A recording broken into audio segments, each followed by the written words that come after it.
వేములవాడ పట్టణంలోని మొదటి బైపాస్ రోడ్లో నూతనంగా ఏర్పాటు చేసిన శ్రీ లక్ష్మీ నరసింహ లెమన్ సప్లయర్స్ వ్యాపార సముదాయాన్ని బీజేపీ నాయకులు ప్రతాప రామకృష్ణ శుక్రవారం ప్రారంభించారు. ఈ సందర్భంగా వారు మాట్లాడుతూ ప్రధానమంత్రి నరేంద్ర మోడీ చేతి వృత్తులు, కుల వృత్తులపై ఆధారపడి జీవిస్తున్న వారికి విశ్వకర్మ యోజన పథకాన్ని ప్రవేశపెట్టి ప్రోత్సాహాన్ని అందించడం జరుగుతుందన్నారు. ఈ పథకం ద్వారా స్వయం ఉపాధిని కల్పించుకునేందుకు అవకాశాన్ని కల్పిస్తుందన్నారు. విశ్వకర్మ యోజన ద్వారా లబ్ధి పొంది లెమన్ సప్లయర్స్ వ్యాపార సముదాయాన్ని నెలకొల్పడం శుభసూచకమని అన్నారు. ఈ సందర్భంగా నిర్వాహకుడు గొట్టి లక్ష్మణ్ ను అభినందించి శుభాకాంక్షలు తెలిపారు. అనంతరం లబ్ధిదారులు గొట్టి లక్ష్మణ్ మాట్లాడుతూ ప్రధానమంత్రి నరేంద్ర మోడీకి, కేంద్ర మంత్రి బండి సంజయ్, బీజేపీ నాయకులు ప్రతాప రామకృష్ణకు కృతజ్ఞతలు తెలిపారు. ఈ కార్యక్రమంలో పట్టణాధ్యక్షులు రాపల్లి శ్రీధర్, రాజన్న సిరిసిల్ల జిల్లా ఎస్సీ మోర్చా అధ్యక్షులు సంటి మహేష్, కోల కృష్ణస్వామి, నాయకులు రేగుల శ్రీకాంత్ తదితరులు పాల్గొన్నారు.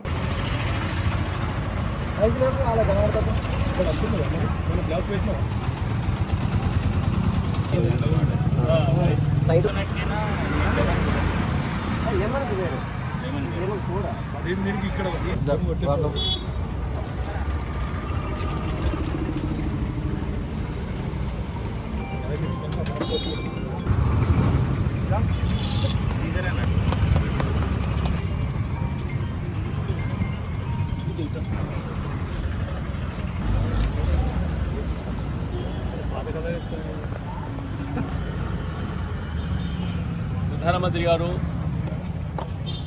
ఇండియన్ ట్రెడిషన్, భారతీయ సంస్కృతి, కుల వృత్తులు, చేతి వృత్తులు ఏవైతున్నాయో వాటిని ఎంకరేజ్ చేయడం కోసం దాదాపు లక్షలాది మందికి విశ్వకర్మ యోజన కింద 1 లక్ష రూపాయలు మంజూరు చేయడం జరుగుతూ ఉంది. మరి దాంట్లో భాగంగా కూడా అన్ఎంప్లాయ్మెంట్కు ప్రభుత్వం ఏ రకంగా చేస్తుందో ఇప్పుడే లక్ష్యంగా నిర్ణయం చేయడం జరిగింది. ఈ జిల్లాలో కూడా దాదాపు 1000 మందికి ఈ విశ్వకర్మ యోజన కింద అనేక చేతి వృత్తుల వారికి ఇవ్వడం జరుగుతుంది కనుక ఇది కంటిన్యూషన్ స్కీమ్. టైలర్స్ కానీ వీటికి కానీ దేనికైనా తీసుకునే అవకాశం ఉంటుంది కనుక దాన్ని వాడుకోవడానికి కోరుతున్నాను. ప్రభుత్వం ఇచ్చేది వాటిని సద్వినియోగం చేసుకుంటే మనం బాగుంటాం, మన కుటుంబాలు బాగుంటాయి.